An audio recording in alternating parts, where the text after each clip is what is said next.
Hello and welcome to today's Wired briefing about achieving digital transformation that actually works.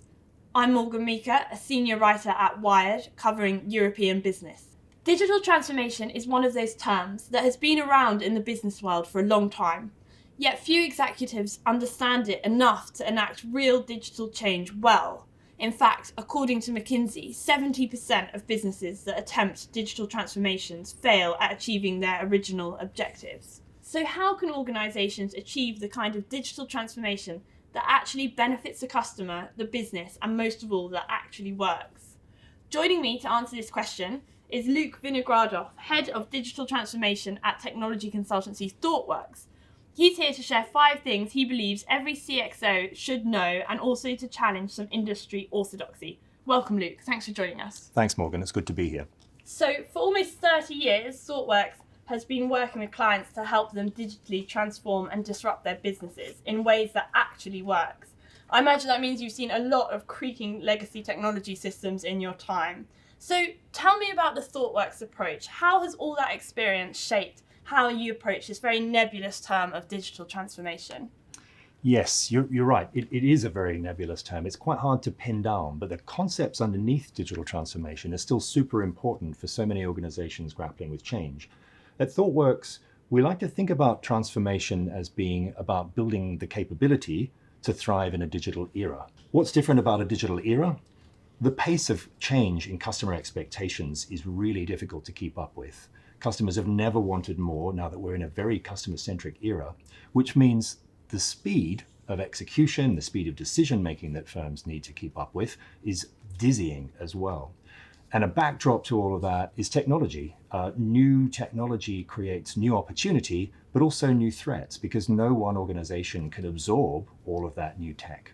So at Thoughtworks, that informs our approach. You'll see us thinking broadly beyond the technology about transformation. You'll see us thinking about the human side for both customers and employees. And you'll see us executing change in a way that's much more inspired by agile software delivery, working in manageable chunks so that you can see value more quickly. Mm-hmm.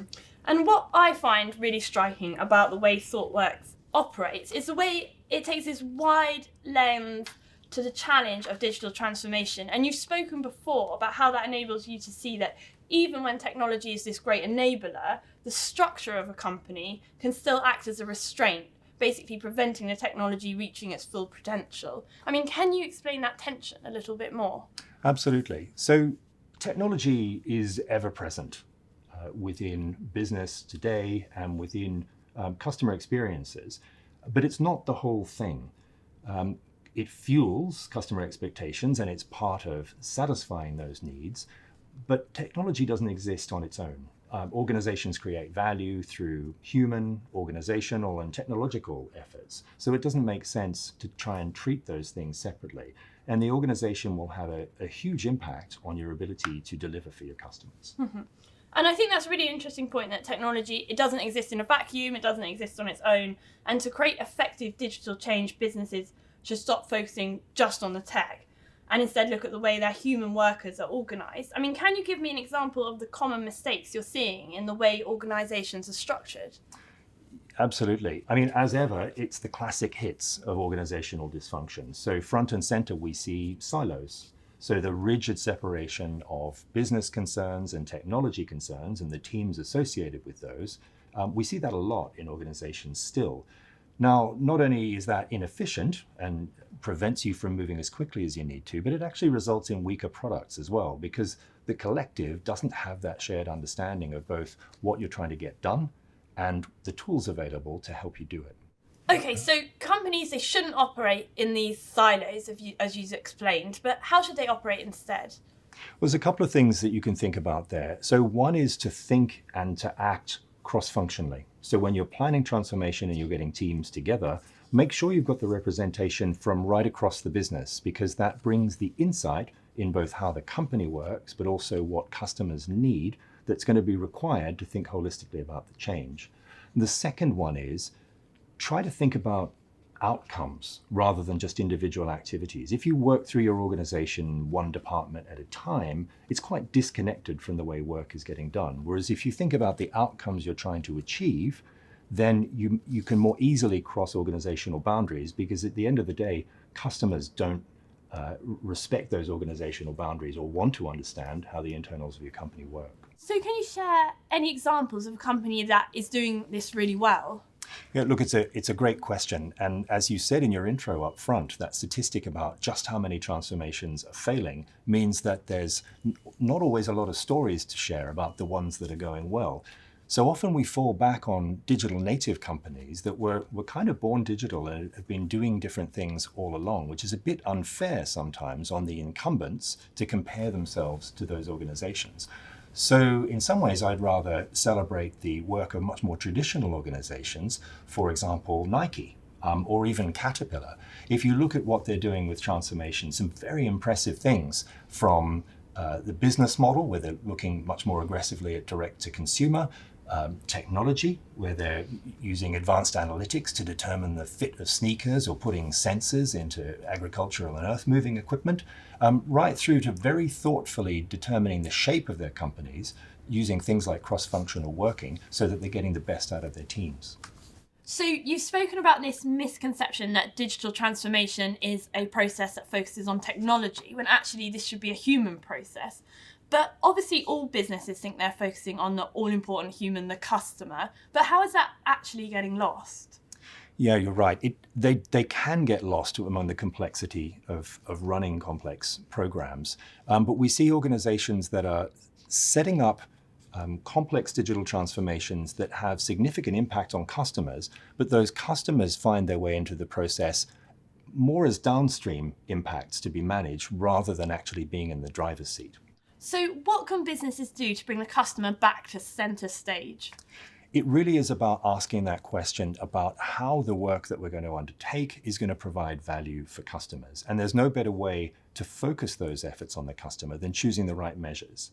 Quite often in transformation situations, organizations will focus on certain process or technology things. What percentage of our teams are using Agile? Or how many of our apps have been migrated to a new tech stack? At the end of the day, that's not visible to customers, and it doesn't seem like value to customers. So looking at measures that actually answer the question about what's in it for them. So obviously revenue and sales are a proxy for customers being satisfied by what you're producing, but looking at broader engagement, looking at promotion, looking at the degree to which they're involving themselves with your brand and your products is a great way to ensure that you're focusing on the right thing.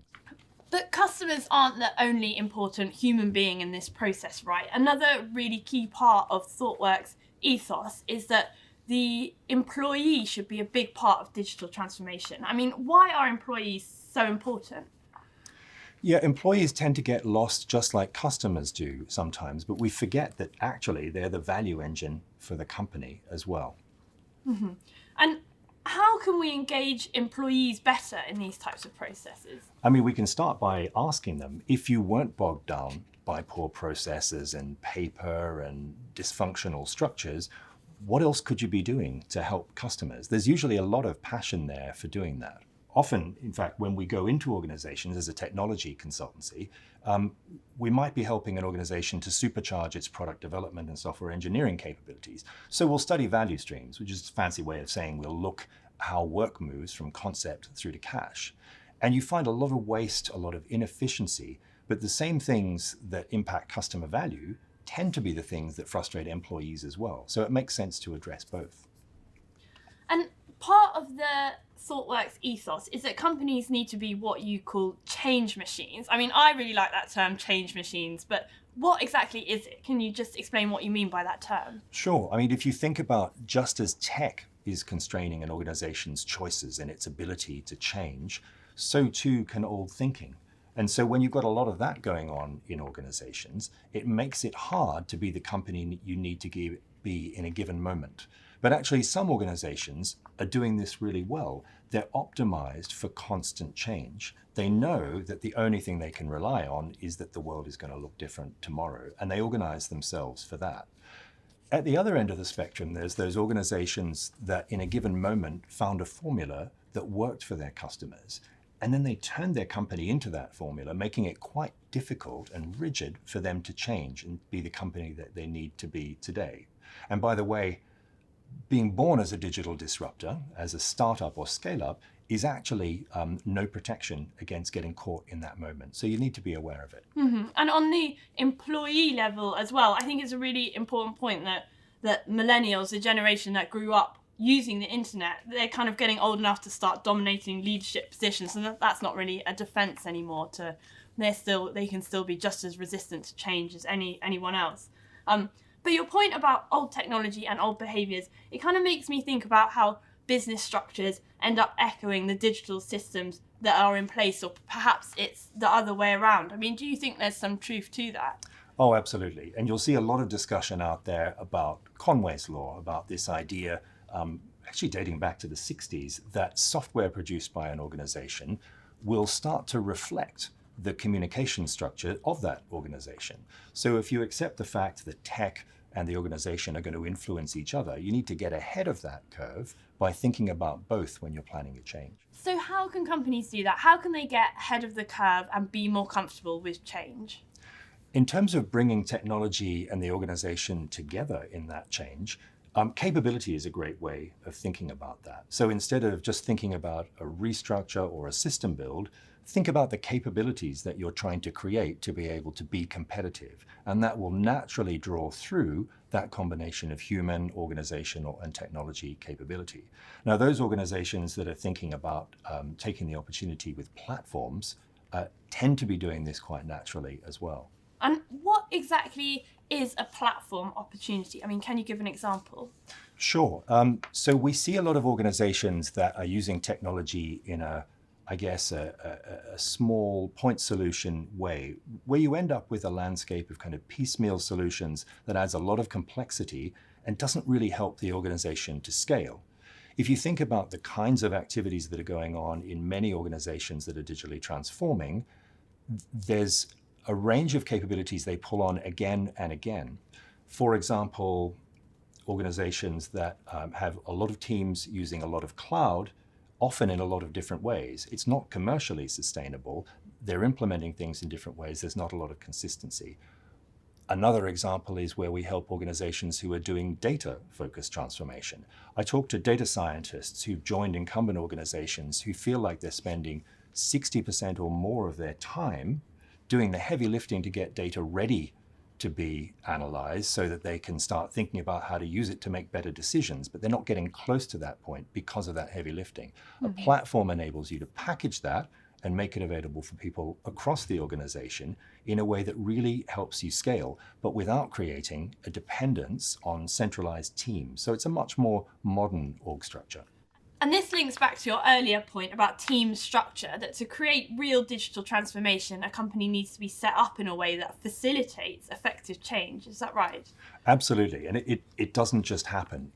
If you think about the amount of change that's in our future, the one thing you can rely on is that you're going to have to get good at change. So if your operating model and your org structures and your processes date back to a time from before technology found its way into just about everything we do, then it's probably time to take a fresh look at that. Another key pillar of Thoughtworks ethos is this start small idea. I mean, that might seem kind of counterintuitive for companies that have big ambitions. So can you explain what that means? Yeah, I think we talk a lot about thinking big and starting small. I think digital transformation is a very complex undertaking. It touches lots of parts of the organization and it involves a lot of people. But it's emergent in many ways because we're still figuring out how to use the technology and how to bring the humans together, which means that big, overloaded, long-term programs probably aren't the best approach in this case.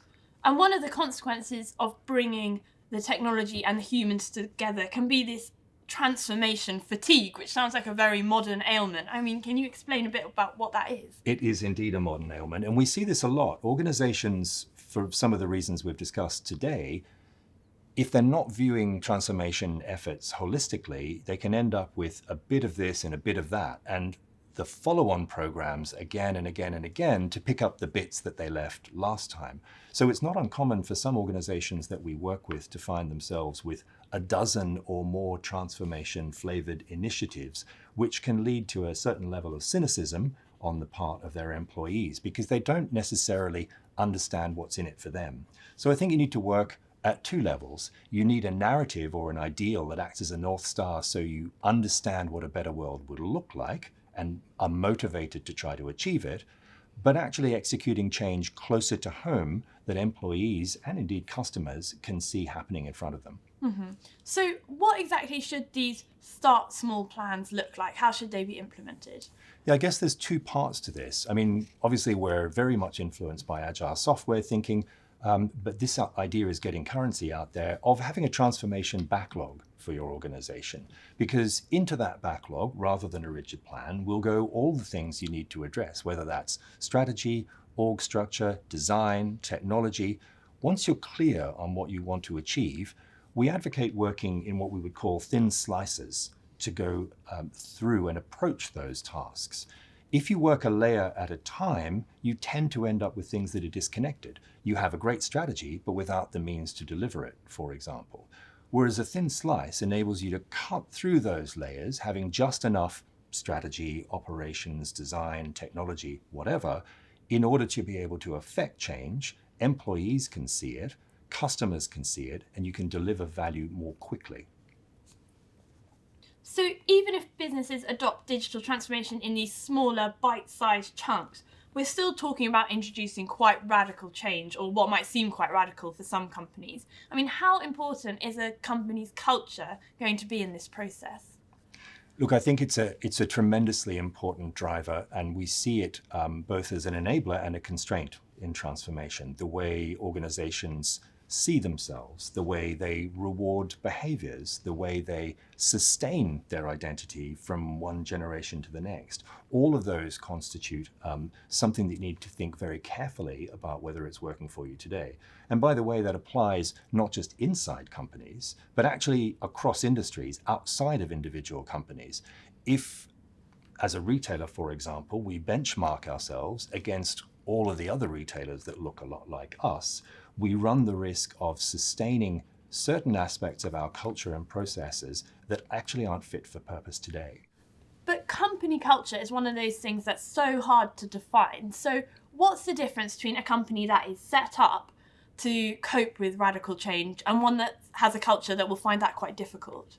Yeah, there is a big difference there. Again, this idea of the evolutionary organization, I think, helps.